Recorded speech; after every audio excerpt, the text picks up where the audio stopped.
Today's Toy Spot, we are having a look at the Hateful Eight retro cloth figures. Today we're having a look at Joe Gage, the Cow Puncher.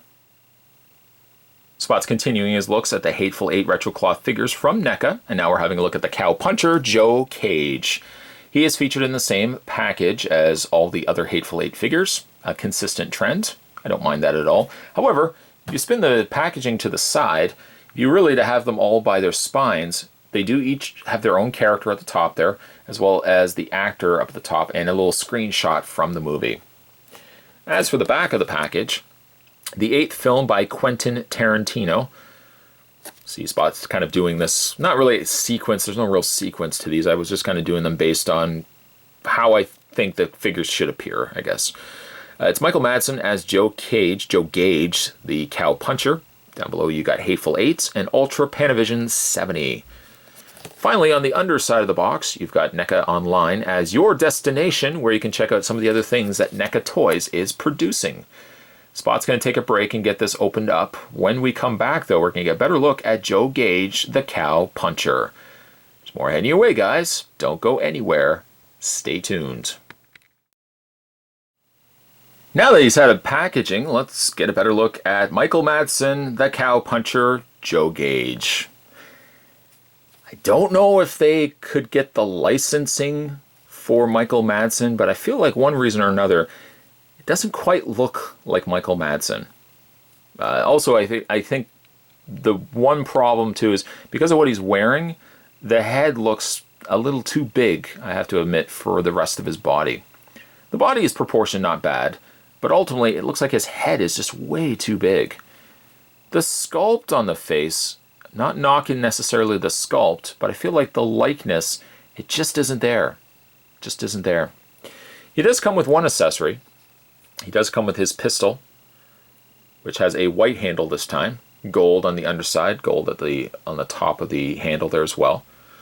And there's a holster, much like the other members of the Hateful Eight, where you can have the pistol if you don't want necessarily Gage holding the gun in his hand.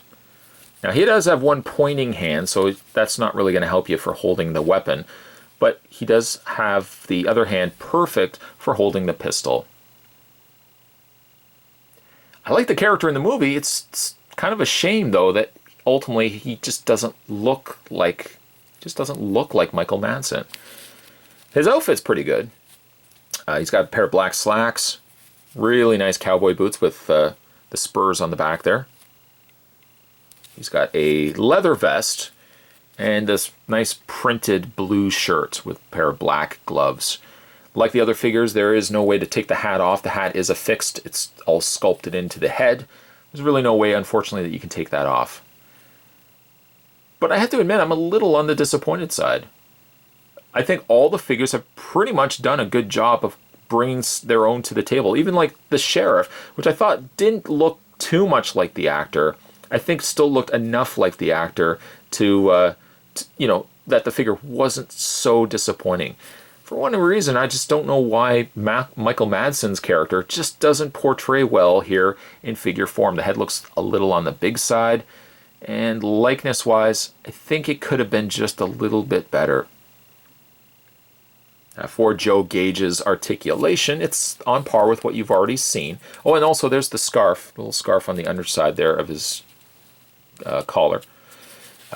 He does have the full range of motion. Now, because he doesn't have as much outfit on him as some of the other figures, there's a lot more motion that you can get from the hands and arms as a result. He has a swivel in the bicep, a nice hinge in the elbow, a rotation and hinge in the hand. Waist swivel, full motion on the legs, top swivel on the thigh, a hinge on the knee, and a hinge on the foot. I guess the problem is when you start comparing it to other figures, like some of the other Hateful Eight figures are so good. Marcus here is such a great figure. John is such a great figure. That ultimately I feel like Joe just slightly is underwhelming as a result of it, which is just a bit of a shame. Just a bit of a shame. Today's Toy Spot, we were continuing, though, our looks at the NECA Toys Retro Cloth Hateful Eight figures This was technically the 7th figure out of the Hateful 8, and today we're having a look at Michael Madsen's Joe Gage, the Cow Puncher.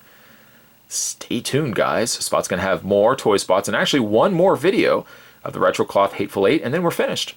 That's it. And we had to look at all 8 figures, so stay tuned for that. As always, thanks for watching. See you next time.